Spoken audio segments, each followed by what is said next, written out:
Olá, eu gostaria de saudá-los aqui a todos que começam a chegar nesta live da CVM no Instagram, a live CVM Educacional, por participarem dessa nossa iniciativa hoje, num dia bastante significativo, que é o Dia Mundial da Terra. Então, nesse dia que evoca a questão da sustentabilidade e a preocupação com o futuro e com, enfim, temas que são tão caros também ao mercado de capitais, aos investidores, nós estamos fazendo uma live que tem todo a ver com essa temática, porque ela está relacionada ao consumo consciente. Então, como que nos acompanham, o CVM Educacional é um canal da CVM nas mídias sociais para trabalhar a educação financeira e educação de investidores. Portanto, é algo que a gente trabalha há muitos anos, desde 1998. A CVM tem uma área educacional focada nesses temas.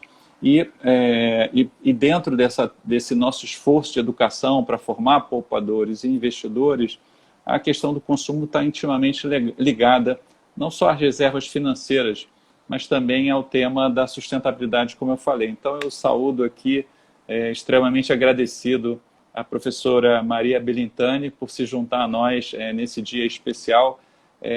Boa tarde, bem-vinda, professora. Boa tarde, Vasco. Boa tarde a todos que estão ouvindo aqui a CVM. Eu também sempre ouço. É um prazer estar aqui com vocês. Os agradecimentos são nossos. A professora é doutora em Educação pela Unicamp, é especialista em desenvolvimento humano e educação econômica, é também economista e escritora, então tem um currículo enorme que não vai caber nessa live aqui, mas eu vou pedir para ela se apresentar e falar um pouquinho da sua história, da sua trajetória. Mas antes disso, eu queria deixar aqueles avisos aqui de início que é importante a gente colocar para todos. Primeiro é que as opiniões aqui nessa live são opiniões pessoais e não necessariamente das instituições que a CVM, que nós representamos, o convidado ou o moderador. E segundo ponto, se você quiser mandar alguma dúvida, alguma questão, aproveita aqui embaixo nos comentários, vai encaminhando para a gente ao longo da live, que vai começar com algumas perguntas que nós já recebemos, e a gente vai procurar responder todas as perguntas aqui ao longo dessa discussão. E esse material ficará disponível não só no IGTV, mas também no YouTube CVM Educacional posteriormente. Mas, enfim, com esse primeiro, como os americanos falam, housekeeping, né? Essa arrumação aqui inicial, eu queria, professora, passar para a senhora para falar um pouquinho aí da sua trajetória e como começou a tratar dessa questão de consumo consciente, que é o tema da live, né? Infância e consumo, protegendo crianças e adolescentes pelo consumo consciente. Por favor, professora. Bom, em função da minha idade, né, digamos assim, que são muitas histórias que eu poderia estar contando aqui até chegar no ponto. Vou resumir, evidentemente, essa questão do consumo dos adolescentes, especialmente, ela começou com a minha tese de doutorado, um trabalho que foi feito junto com uma especialista no Chile, Marianela Denelli. E de lá para cá, desde 2005, eu tenho me dedicado justamente a estudar não só as crianças, mas também o comportamento das pessoas. Eu passo a dizer agora que eu posso me intitular como uma especialista, bem que a gente nunca chega ao final.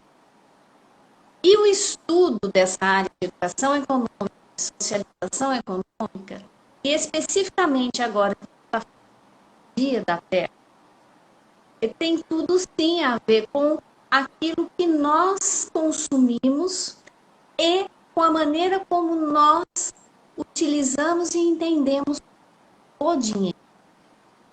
E crianças e adolescentes são, sim, afetadas por esses elementos que fazem parte do dia a dia e de uma maneira, digamos assim, não muito sustentável para o planeta. Então, digamos que eu me apaixonei E de lá para cá, eu tenho lido e tenho me inteirado cada vez mais a respeito dessa. Perfeito. Então, eu vou aproveitar aqui a sua. Você dizendo que não é um especialista, mas o currículo aqui a gente não falou todo, porque é uma atuação bastante especializada nessa temática.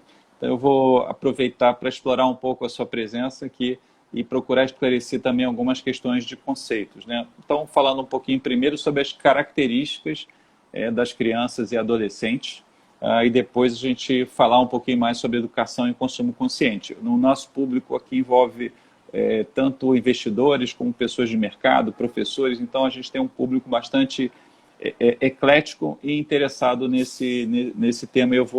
Acho que é muito bom ter alguém que seja uma especialista no tema para tratar de educação. Como é que a gente poderia definir hoje as crianças e os adolescentes no século XXI? A gente falou de infância e consumo. Quem são essas crianças e esses adolescentes? São os mesmos do século passado? Não, eles não são os mesmos do século passado, e eles são reflexo, exatamente do mundo que a gente vive. Né? É um mundo acelerado, eles têm muito contato com a informação, aprendem, não digo aprende, esse contato com a informação os faz com que eles se conectem cada vez mais com outras informações. Aprendam a usar o celular e algumas tecnologias. No entanto, quem é essa criança? É uma criança que potencialmente é tratada pelo Estado como uma consumidora. Ela é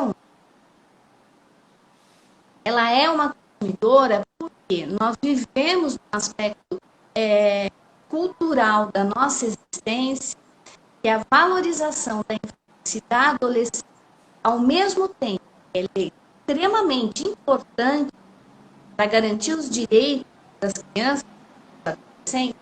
Em contrapartida, ela assume,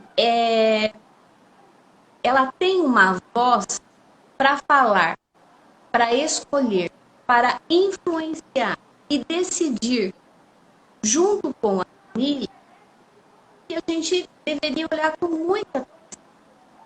Por quê?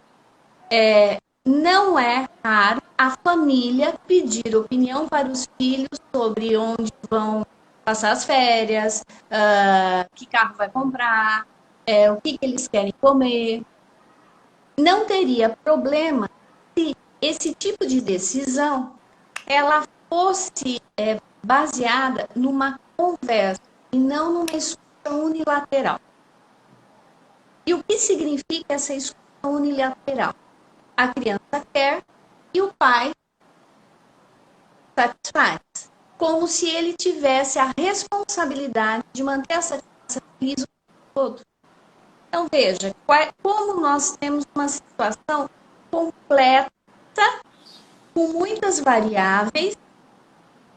Não estamos aqui culpabilizando nem a família, ninguém, mas assim, nós precisamos ter uma análise mais pontual, mais real de quem é essa criança, porque ela aprende com os adultos a lidar com o consumo e com o dinheiro. Como será que nós aprendemos? Eu vou deixar um pouco suspensa essa ideia para a gente poder desenvolver. Muito bom. E já que houve uma menção aí o dinheiro, o que eles sabem de dinheiro e consumo, essas crianças e esses adolescentes hoje? Faço com as crianças, eu vou contar anterior. Primeiro que elas se sentem muito sozinhas, mesmo estado. Esse é um problema muito sério. Essa característica ela tem que se ficar cada vez mais, independente de pandemia. Tá? Não vamos analisar, mas e agora? Não, depende. Porque algumas coisas que dizem respeito à vida, cotidiano dela não é discutido em casa. Por N motivo, correria, muita gente acha que não é importante, e por aí vai. Isso vem imediatamente em relação ao aspecto. Por quê? Primeiro, porque nós temos um forte contexto de publicidade que passa a mensagem para a gente que o objetivo é justamente que você tenha o desejo. Não é só a funcionalidade daquele produto. Segundo, que está atrelado à compra, a sensação de felicidade, ter para ser. E isso é ensinado para a criança desde muito cedo. Nossa, como você tá bonito com essa roupa nova. Olha, você ganhou um brinquedo novo. Então, essa fala parece ser ingênua para o adulto, ela não é. Ela vai passando para a criança que o que é bom é somente o novo. E ter alguma coisa diferenciada a faz ser notada. Então, a relação da criança, do adolescente, quanto ao consumo e ao dinheiro, ela é construída desde a primeira ida ao supermercado de bebê, onde ela vê os produtos da prateleira, sem nunca, né, ter noção do processo que isso, aí vem o meu papel de economista, né, como é que os produtos chegam à mão do consumidor. Então, ele chega por meio de todo um processo que é de retirada da sua matéria-prima da natureza. E essa criança vai absorvendo, ela vai internalizando que ela tem um valor a partir das coisas que ela seja criança e seja adolescente. E eu gostaria de me antecipar mais um pouquinho, falar o seguinte. No ano passado, eu estava observando os dados do Serasa Experian, e lá 25 estatísticas eram as seguintes: 25% dos jovens de 18 a 28 anos, 30, agora eu não me lembro, estavam endividados, mas muito endividados. Esse endividamento se dava em função de objetos, de produtos que eles compravam, eletrônicos, roupas, acessórios, sapatos e outras coisas mais para o seu bem-estar. Saída, né? Festinha, happy hour. Esse jovem, ele não saiu daí. Ele vem perseguindo essa trajetória consumista desde a infância. Porque, caso contrário, ele não estaria com 18, assim que ele recebe seu primeiro salário, em média, endividado. Uma estatística de endividamento. Então, essa é a relação que eu faço de projeção de futuro, para que a gente possa observar como as crianças vão caminhar no sentido de organização de vida. Não sei se eu fui clara. A sua explicação foi claríssima e muito obrigado. Agora, tem um probleminha no áudio que ele está picotando um pouco, eu não sei se é a internet. Deixa eu dar só uma sugestão. Às vezes melhora quando a senhora falar um pouquinho mais perto do celular. E se tiver algum outro aparelho na mesma rede, se for uma questão de banda, de repente desconecta esse outro, ou se for tiver alguma coisa com vídeo em paralelo, Teams, alguma coisa assim, se puder desconectar, talvez ajude.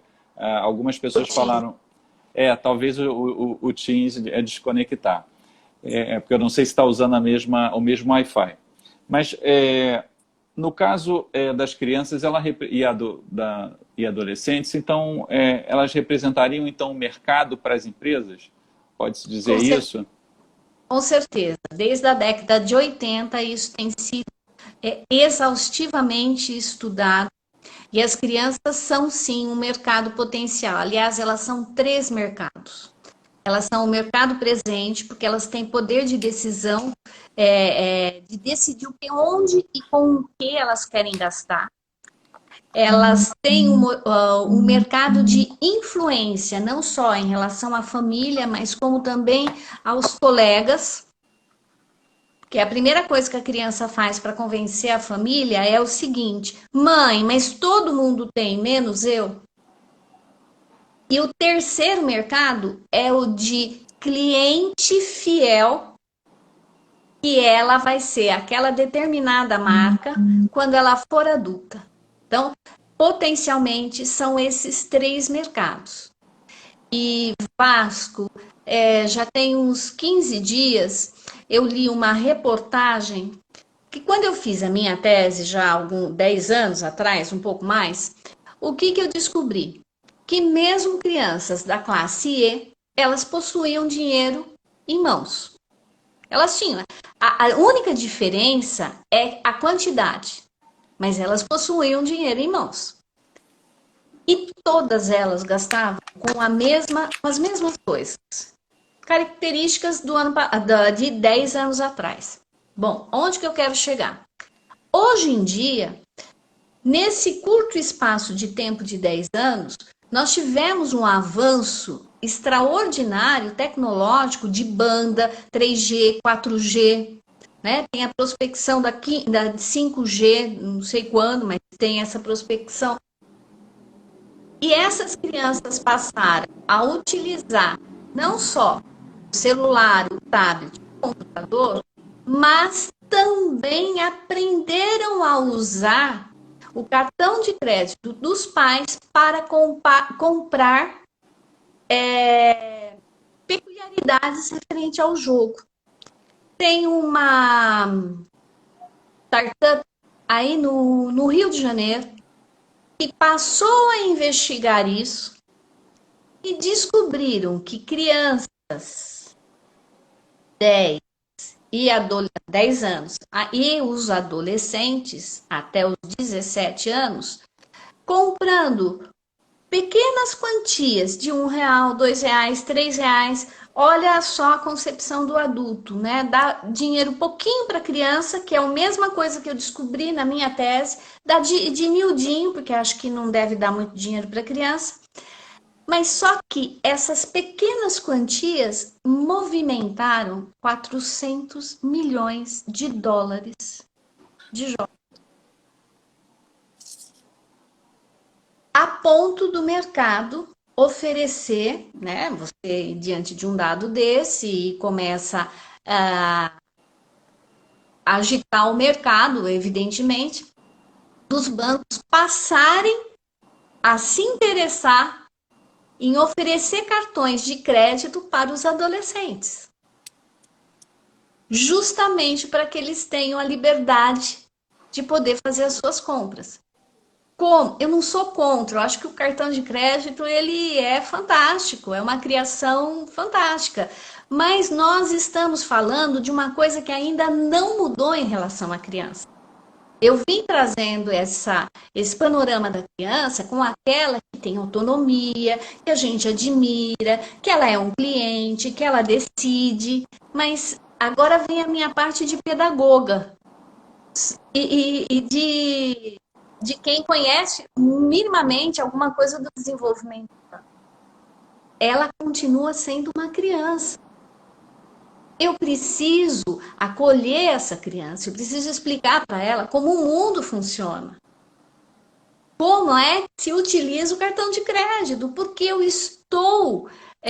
não vou fazer uma apologia contra o banco ou contra o cartão de crédito. Mas diante, esse é o cotidiano, esse é o dado da realidade. E que eu não posso fechar os meus olhos e eu preciso olhar essa criança como alguém que necessita urgentemente entender como é que funciona a economia, o cartão de crédito, os juros, o banco. Essa é uma grande questão para a gente levar para as famílias e para os especialistas também, porque eles têm uma parcela de responsabilidade criança não é só responsabilidade da família, né? Ela é do Estado, da sociedade e da família. Então, todos nós temos esse comprometimento. Então, o que vai ser feito para essa orientação? Melhorou o som? Melhorou. Agora a gente está ouvindo praticamente sem a Interferência. interrupção, sem interferência. E como é que o adulto pode começar a ensinar o seu filho, por exemplo, ali o pai, a mãe, o responsável, falar sobre dinheiro? Por onde começaria? Bom, olha, Vasco, tem uma coisa que eu procuro ser muito cuidadosa. Ao longo de todo esse tempo que eu tenho estudado o assunto, eu não tenho ficado só na questão do estudo. A gente tem colocado isso, eu e uma outra colega, Valéria Cantelli, a gente tem elaborado material justamente para poder trabalhar em sala de aula com as crianças. E dentro desse contexto de trabalhar dentro da sala de aula, com o professor e com a criança, o que nós observamos? Que o cotidiano é a coisa mais rica para você poder trabalhar com a criança conceitos complexos. E que cotidiano é esse? Não dá para fazer uma educação econômica, financeira e de consumo consciente, diminuindo a nossa capacidade de consumir coisas, porque nós estamos acabando nos consumindo, né? A palavra consumir, ela traz muitos significados, e consumir a terra, que é de onde vêm todos os elementos para produzir. Voltando, esse cotidiano diz respeito a você. Por exemplo, antes de iniciar um ano letivo, olhar junto com o seu filho o estojo, a bolsa. Porque um estojo e uma bolsa, se você der uma lavadinha, um pequeno reparo, ele segue com você 4 anos. Eu estou falando como mãe também. Os meus filhos já cresceram. Mas uma bolsa, aquele produto, aquela bolsa, ela é feita de matérias-primas, de um tecido que não se decompõe. Então, eu tenho um cotidiano e mais ainda, aquela bolsa de personagem, ela tem um custo muito mais caro e ela perde a sua funcionalidade enquanto bolsa, que é levar os materiais, porque é a bolsa mais o desejo de ter um personagem. Essa questão do tempo, dos materiais, do dinheiro, é muito pouco trabalhada com as crianças, mesmo porque nós adultos não aprendemos direito. Requer, sim, paciência e requer que o adulto também aprenda com a criança. É muito mais fácil você trabalhar com a criança e despertar essa consciência e ela levar isso para dentro de casa, que necessariamente com o adulto. E com isso, Vasco, a gente vê crianças que trocam, às vezes, de 6 em 6 meses, a bolsa, começa material novo, mesmo que o caderno esteja utilizado pela metade.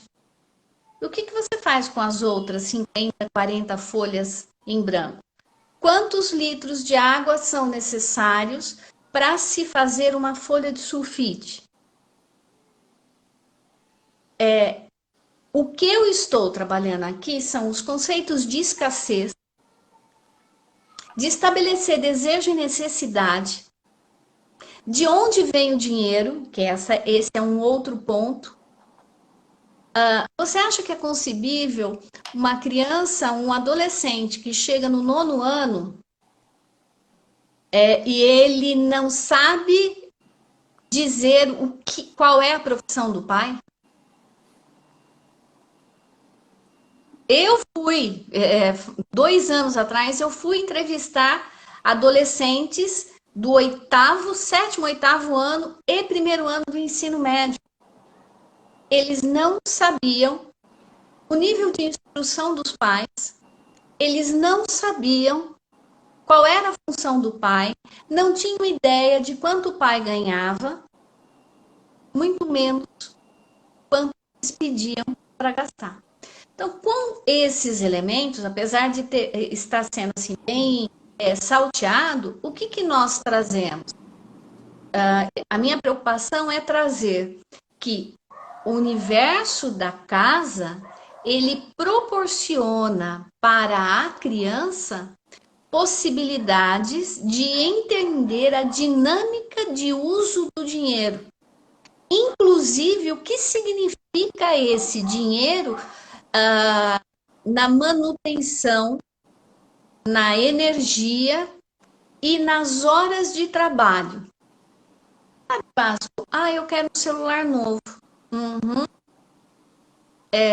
Quantas horas de trabalho meu eu preciso para comprar um celular novo?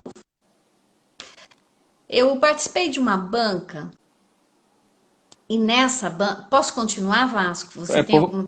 Não, por favor, está explorando o tema aí, está fazendo sentido. Está fazendo sentido? Esse conjunto, né? Eu não queria interromper, não. Tá. Eu participei de uma banca e a professora que fez a pesquisa, ela fez uma pergunta para crianças da educação infantil, 6 anos, 5 anos, 5 anos. Ela perguntou, era uma historinha, né? Assim. E a menininha queria muito um determinado brinquedo e o pai dela disse assim para ela: olha, minha filha, para eu te dar esse brinquedo, eu vou ter que ficar muito tempo sem ver você, porque eu vou ter que trabalhar sábado e domingo. E quando eu chego, mesmo durante a semana, você está dormindo, a gente não vai se ver. E a pergunta para a criança, de verdade, era assim: você acha que essa menina, ela deveria querer o brinquedo e ficar sem ver o pai durante muito tempo? Ou ela deveria preferir ficar com o pai? 53% das crianças responderam que deveria pedir o brinquedo.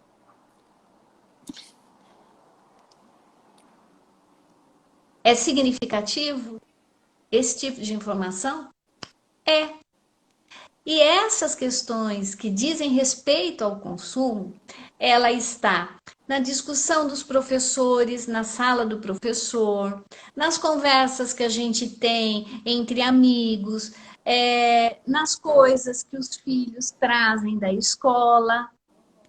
E esse acompanhamento das crianças, ele deve ir até os 17 anos, orientando, conversando, explicando, porque a criança não consegue entender de onde vêm as coisas se eu não explicar. Ela não tem condições cognitivas. A mesma condição que ela consegue, porque é mecânico. Eu aperto aqui e eu consigo entrar ali. Nossa, eu não sei fazer isso. Mas se você olhar bem, é uma função que não exige grande coisa. Para uma criança que está despreocupada, que não tem as mesmas responsabilidades que um adulto, efetivamente ela deve, se espera que ela aprenda. Tal como pegar um bloco lógico e colocar no molde específico. A gente espera que a criança faça isso. Mas daí ela entender que aquela função, ela pode programar o relógio, que ela pode pesquisar alguma coisa para a escola. Se eu não ensinar, é difícil ela sozinha. Se o ambiente que eu estou oferecendo para o meu filho não proporcionar isso, a criança tem dificuldade de aprender sozinha. Ela vai bater muito a cabeça como esses jovens, desses 25%, vão fazer, estão fazendo, né? Estão atolados em relação às dívidas. Não sei se eu consegui amarrar as ideias, se ficou alguma coisa pendente, Vá. Acho que vários pontos de interesse aqui sobre a importância de trabalhar a questão de escassez, né, o desejo e necessidade, e a questão de onde vem o dinheiro, né, muito interessante até o resultado dessa pesquisa. Até para mim, talvez de forma equivocada, eu achei surpreendente o índice de 53% de crianças preferindo não ver os pais ao fim de semana para poder ter ali um brinquedo desejado. Isso, acho que há alguma relação, assim, o consumo é visto como uma questão da identidade, né? As pessoas se identificam muitas vezes com determinadas marcas e a forma dela mostrar ao mundo quem ela é, o que ela acredita, ela se expressa às vezes de algumas formas. Estou colocando aqui de uma forma não técnica. Na criança, pela sua fala, quando ela buscando aí, enquanto consumidora, não só ela como um cliente fiel no futuro, né, que eu acho que é uma dimensão interessante, mas ela como influenciadora dos colegas e no consumo presente. Essa questão da identidade está presente ou é uma coisa mais de adultos? Assim, ela se identifica como, de alguma forma, porque ela tem tal brinquedo, ou é porque ela tem tal objeto? Isso acontece também com criança? Olha, Vasco, eu fui procurar para essa resposta uma explicação da neurociência. E tem a descoberta dos neurônios espelho. Os neurônios espelhos, ele existe no ser humano, se não me engano, muitas espécies animais. É esse neurônio espelho que conduz a manada, os leões, aquele agrupamento. E esse neurônio espelho também funciona na nossa vida. Porque nós precisamos identificar na outra pessoa o que ela está fazendo para nós podermos conseguir controlar ou se adaptar a determinada situação.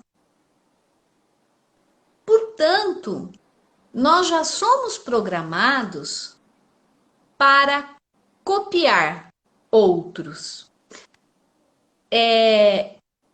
Isso é uma questão de sobrevivência. Né? A princípio é uma questão de sobrevivência.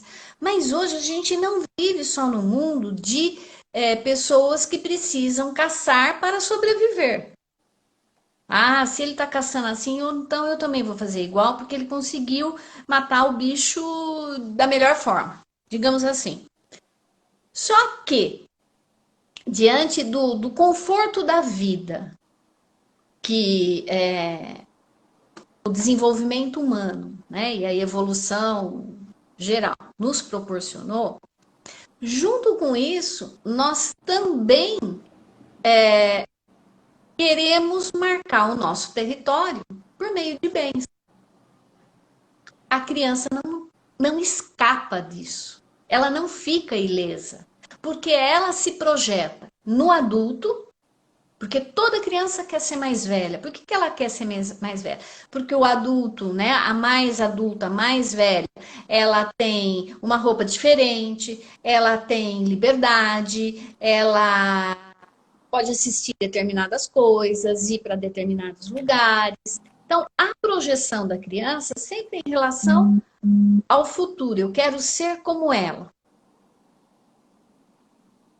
E quando ela está entre pares, entre crianças da mesma idade, ela também procura se comportar tal qual.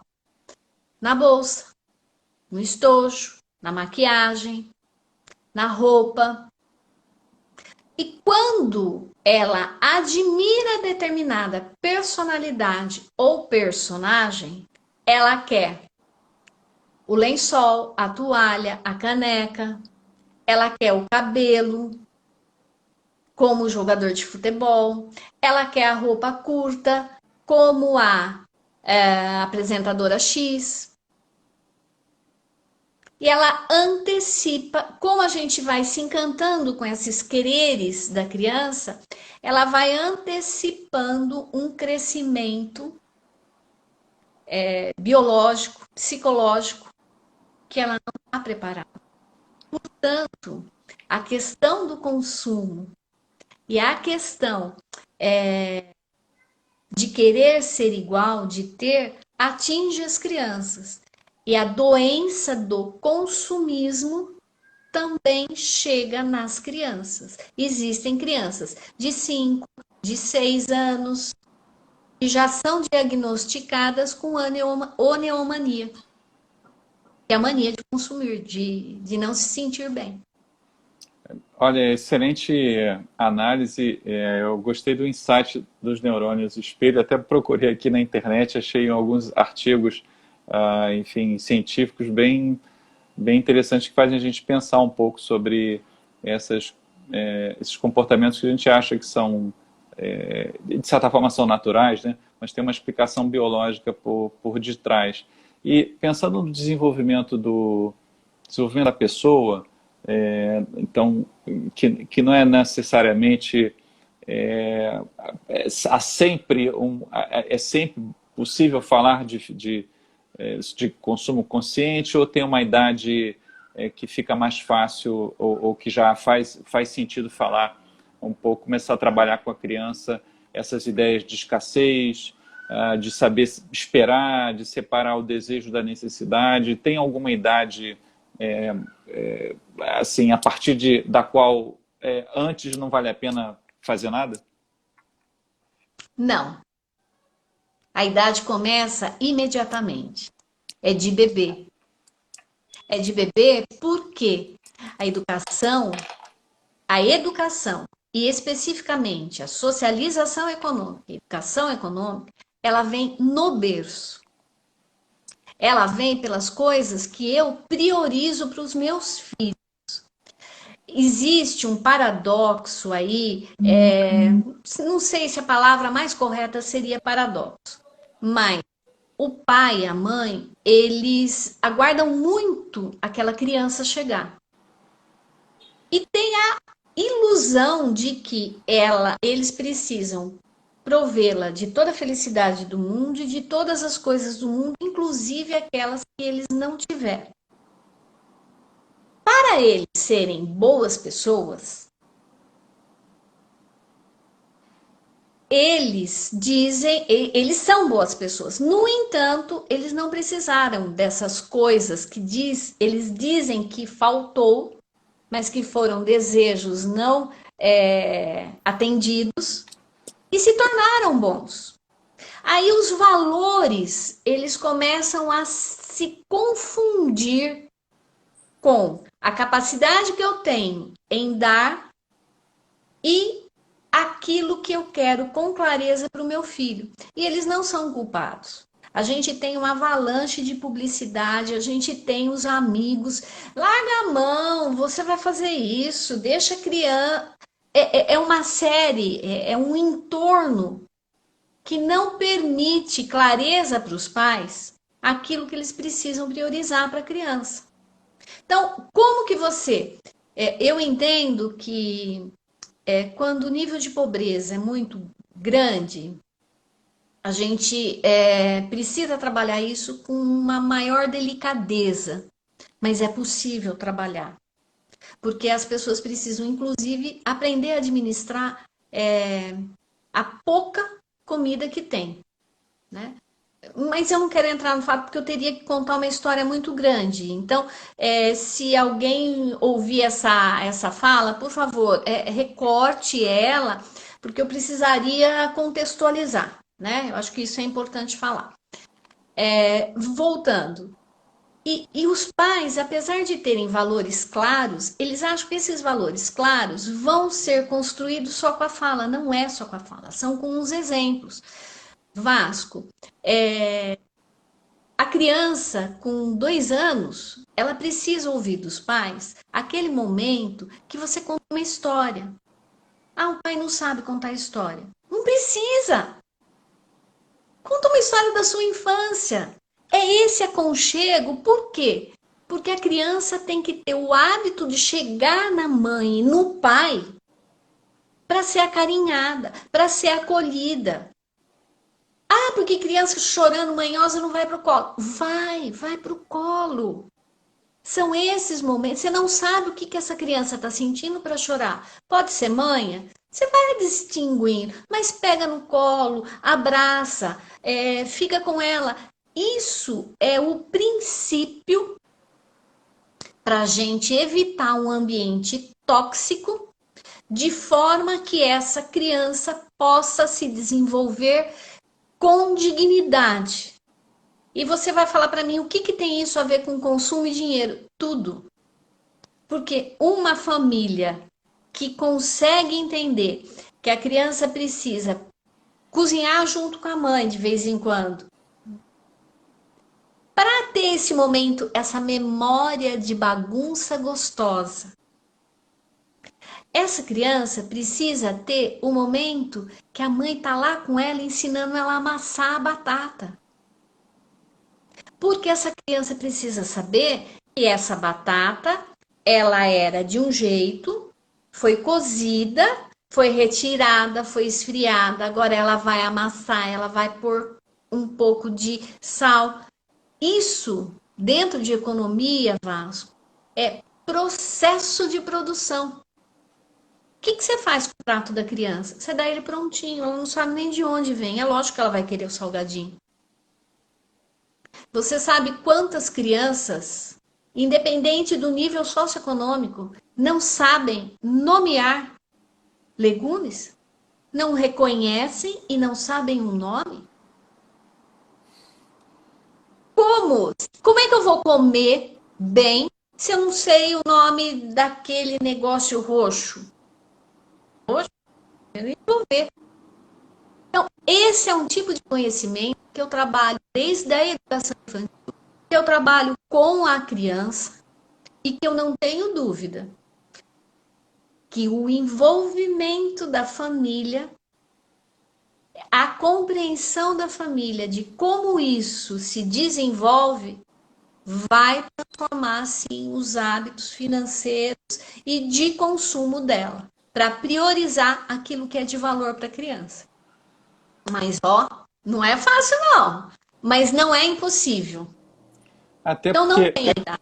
até porque se eu estou entendendo bem, não se trata de uma questão de falar, né? De um, de algo que seja falado, mas sim algo que seja vivenciado, né? Então, é vivenciar com a criança e através dessa vivência, do exemplo, despertar nela a importância para alguns olhares que talvez ela não tivesse sem essa experiência. E talvez, eu me arrisco a dizer aqui, e aí me corrige, por favor, que mais do que competências ou cognitivas, mas sim valores, atitudes, crenças e questões que vão acompanhar essa criança quando ela for adulta, né? E aí dá para a gente fazer aqui alguma ponte. Eu sempre falo de primeira infância com a primeira infância. Pode ser, eu espero que não complicar muito a fala, a sua fala aqui, mas se a gente puder falar alguma conexão com a primeira infância e o comportamento dessa criança no futuro quando ela for adulta. Vasco, quando a criança, na primeira infância, ela, a família, olha, eu queria deixar claro o seguinte: essa minha fala é bonita. Eu sei que ela é bonita. Ela mobiliza a paixão pela educação, é um sonho. Gente, eu não estou falando de sonho. Eu sou uma mulher que tem um pé muito no chão. Quando eu estou dando esses exemplos para vocês, do acolhimento, da maneira de conversar com a criança, de deixar com que ela proporcionar situações para que ela tenha um contato não só com a comida, mas com outras coisas, de fazer um cofrinho com ela, de moedinhas que ninguém valoriza, para poder junto ir num zoológico, tomar um sorvete. Não é ir no shopping comprar. E você põe o seu bebê no shopping, vai feliz no shopping, mostra aquele monte de coisa que o seu filho fica até assim. E ele aprendeu o quê? E se ele vai no zoológico, o que ele vai aprender? Os diferentes tipos de... Ele vai ter contato com a vida. O shopping não é vida. O shopping é ilusão. É uma propaganda. Então, eu, a princípio, evitaria certos passeios no shopping como entretenimento por conta do hábito que eu crio na criança desde a primeira infância. O hábito de dar achocolatado, já que você quer fazer essa ponte, por quê? Porque o achocolatado, ele vai perseguir essa criança até o adulto. E que dados eu trago para você da primeira infância? E eu estou falando de consumo, eu estou falando de dinheiro. Porque a mãe que não tem dinheiro para comprar o achocolatado, ela se sente culpada. Porque não está dando o melhor para o filho. Como assim? O achocolatado custa a mesma, que é aquele negocinho pequenininho, de 200 ml, a mesma coisa que um litro de leite. O litro de leite é muito mais saudável. E por que a mãe se sente culpada em não dar o achocolatado para essa criança? Isso daí é uma construção errônea do que a primeira infância precisa. Não é disso que ela precisa. E com isso, muitas outras coisas. Muitos outros, porque vou falar da publicidade, Vasco. Qual que é o efeito? Todo esse cruzamento de criança, de personagem e alimento extremamente calórico, supostamente vitaminado, que a mãe agrega como importante, como valor. Não tem dinheiro, se sente culpada. Eu estou extrapolando a questão alimentar. E quando eu quero arrumar argumento para isso, vejo os dados da Organização Mundial de Saúde. O número de crianças até 5 anos que extrapolou em termos de obesidade. Não adianta tratar a obesidade se eu não cuidar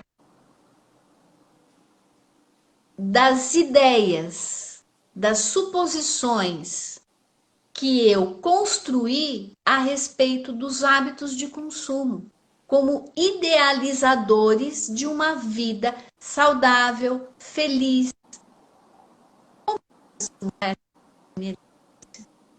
Vai atingir a primeira infância, a saúde, as políticas públicas. Ela vai simplesmente deixar em segundo plano a família na decisão dos alimentos que devem ser dados para a criança, valorizando outros que as empresas tentam empurrar. E o pior, você quer comprar os potinhos? Eu sei, eu já fui mãe, tem dia que não dava. Tinha um potinho, você acabava dando potinho, se bem que eu evitava ao máximo. Mas o problema é que a gente vai, não, bem, a mãe, tudo bem. E a mãe, que é empregada doméstica, vai na casa daquela que é a contrata, né, da sua patroa, e vê aquele monte de potinho na geladeira, ou qual é a concepção que ela tem? Para o meu filho eu tenho que dar isso, porque a minha patroa dá para o dela, deve ser bom. Você impacta, sim, a primeira infância em todos os sentidos. Não sei se era isso que você tinha imaginado. Esse é um dos aspectos. Não, sim, acho que e algumas reflexões aí que estava até acho que bem interessante, né, sobre, já que você está falando de como a criança olha o exemplo dos adultos, também como os adultos entre si, e eu acho que essa questão, tem mencionado a questão das ideias, né? A sociedade é mais do que um conjunto de pessoas que se relacionam com objetos físicos, com regras, mas é também tem uma camada cultural ali, né? A cultura estão as ideias, aquilo que é prevalecente naquela cultura, que a gente passa de uma geração para outra com algumas modificações e que, de certa forma, condiciona, influencia o nosso comportamento. Acho que temos passado por mudanças muito rápidas em função da tecnologia, de todos os avanços que são muito benéficos, mas de fato tem aí uma reflexão para os adultos, né, para os responsáveis fazerem em relação às crianças, né, e talvez resgatando algo que tenha sido mais comum em algumas gerações no passado. Eu acho que numa linha aqui Tem mais uma coisa que eu esqueci. Sim, Posso? claro. Eu me ative muito a exemplos da alimentação, mas a gente precisa também chamar atenção em relação aos brinquedos. Não existe programação para deixar o seu bebê mais inteligente. Não existe brinquedo que os deixe mais inteligentes. A criança aprende a brincar com brinquedo de plástico, com boneca que faz sempre o mesmo movimento. Tudo isso limita exponencialmente a capacidade criativa da criança e de exploração. E a gente, quando faz, vou falar da escola, festa na escola, você procura dar doce e uns brinquedos prontos que não levam a lugar algum. É lixo, porque quebra rápido, porque a gente não tem dinheiro para comprar. A gente ensina que não tem importância fazer coisa baratinha. E isso tudo na educação infantil. Mesmo que eu tivesse dinheiro para comprar um brinquedo caro, ainda assim eu não deveria. Porque existem outras maneiras de brincar que ativam a capacidade de brincar, de se socializar, criatividade, resolução de problemas e desenvolvimento cognitivo sem precedentes. Portanto, a cultura popular ainda é uma excelente medida para você ensinar crianças e pais a interagirem. Então, eu vou aproveitar esse seu comentário e tem uma questão aqui que perguntava sobre a parceria entre a escola e a família. A gente já está chegando no limite da live, aí se puder falar sobre essa questão mais especificamente, dar algumas sugestões, como é que pode ser essa parceria entre a escola e a família? A família não tem obrigação nenhuma de ser professora. Muito pelo contrário. A família precisa entender algumas coisas que as crianças necessitam gente bem. Estar em contato com os pais, mas de uma maneira efetiva, nem que seja uma boa alimentação variada, brinquedo e brincar sem ter o comprar. A escola, ela deve proporcionar essa interação com a família. Porque a escola é o lugar de entender tudo isso. E dar atividades, fazer o Dia das Mães, a brincadeira, de ficar junto. Não precisa comprar presente, Vasco. mas a criança canta, faz a massagem, fica junto com a mãe. É um aprendizado em conjunto. Não é para a família assumir o ser professor. Não é para a escola assumir o papel da família. Mas é poder entender que a família também precisa de apoio e ser fortalecida nos seus valores para poder lidar com o seu filho. Porque às vezes ela está extremamente sozinha. E a escola também.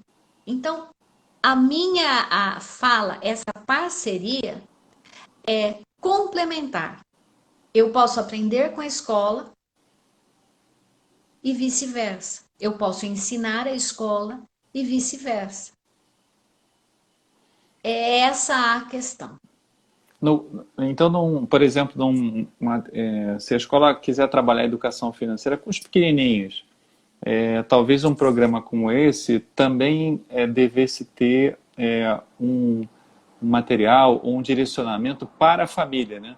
Porque eu acho que o jovem do ensino médio, ele influencia muito a família, mas o pequenininho, talvez não tenha tanta influência assim quanto o jovem do ensino médio, às vezes que tem até já chegou no ensino médio, às vezes em relação à geração anterior, ele é um vencedor, né? Ele chegou mais longe na educação do que os seus pais. Para essa criança, num trabalho, por exemplo, no Fundamental 1, algo para os pais parece fazer sentido pelo que você falou. Sim, faz sentido, tanto para a criança, os pititicos, porque você está dando para eles aquilo que eles precisam em termos de brincadeira, de afetividade. A gente não está falando de uma exigência 100%, que a gente não tem. Mesmo que fosse possível 100% ficar com um filho, não é saudável. Nem para ele, nem para você. Então, essa parceria, ela implica, sim, e não é difícil de conseguir. Por quê? Todo pai quer o bem do seu filho. E quando você vai se colocando dessa maneira, o que você quer deixar de valor para o seu filho? Você quer deixar uma casa ou você quer deixar os seus princípios? Como que você vai deixar claro os seus princípios? Vamos escrever hoje, registrar aqui nesse caderno de recordação, para que ele possa acompanhar e que você saiba que você está firme no seu propósito, de deixar os princípios para o seu filho? Assim, não é romântico, gente. Foi muito bem pensado. Pode ter certeza disso. Mas são possibilidades de estar sempre agregando. A gente precisa agregar as pessoas, Vasco. Se a gente consegue agregar as pessoas com um objetivo comum, e esse objetivo comum é a criança, a primeira infância, ela assim, ela vai ter um desenvolvimento muito grande. A primeira infância vai diminuir os problemas que existem nos CRAS da vida, com os assistentes sociais. Vai diminuir o problema de criança chegar na escola, na creche, com a fralda que não foi trocada. Eu me pergunto, é porque a mãe é relaxada? Não. Tem alguma outra coisa aí. Será que a mãe sabe da importância?